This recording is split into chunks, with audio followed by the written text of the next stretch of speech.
Back now with our NBC News investigation into a hidden danger in communities across the U.S. Abandoned oil and gas wells can leak toxins into the water and even cause homes to explode. And as Cynthia McFadden reports, millions live near them. The fact that the two of you got out is such a miracle. Yeah, we were lucky. We had somebody watching over us, that's for sure. It was a Sunday afternoon after church 13 years ago. Beverly Butler and her husband Bob lit a fire. She says moments later, their home exploded. This ball of fire hit him in the face. The next thing I knew, he's hollering, "We got to get out. The house is on fire."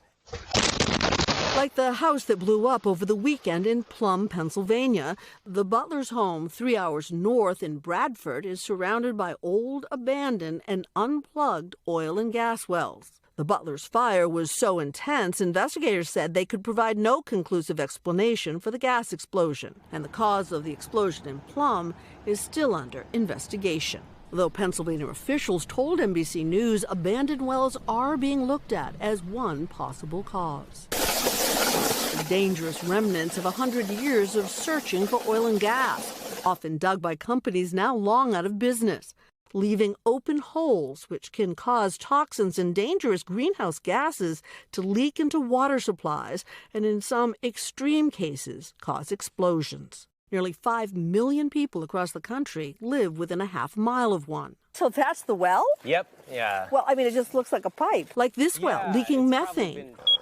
Sam Shaheen is studying the secondary effects of methane released by leaking wells here in the Allegheny National Forest. The upstream looks pristine.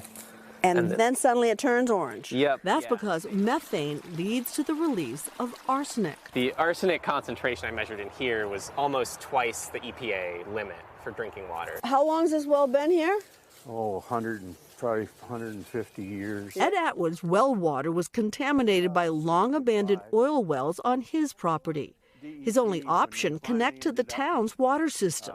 He says it cost him $20,000. Did you have to sell stuff to do it? Yeah, oh yeah, we had a utility pickup. We sold that. Mother cashed in her IRA. We tracked the fracking company that caused the contamination to a post office box, but they did not respond to repeated requests for comment. Wasted 40 years trying to get a well plugged. Pennsylvania's problem is particularly acute because of the oil boom here in the 1800s. We've taken an aggressive posture. The state's new governor, Josh Shapiro, has made plugging the wells a priority. Often homeowners have been bearing the brunt of this. And that's terribly unfortunate. And I think that's the problem that we've seen over generations in this country, where corporations were given a free pass, particularly when it came to corporate polluters. But it's slow going. We've already capped 70. We'll have 100 done by Labor Day. Though there are at least 350,000 wells in Pennsylvania, some think more than twice that number to cap,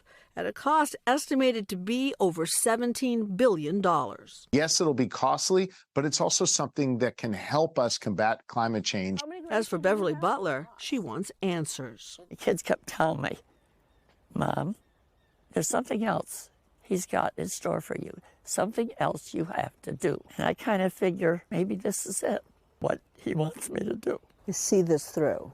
To make sure that this does not happen to anybody else. Cynthia McFadden, NBC News, Bradford, Pennsylvania. Thanks for watching our YouTube channel. Follow today's top stories and breaking news by downloading the NBC News app.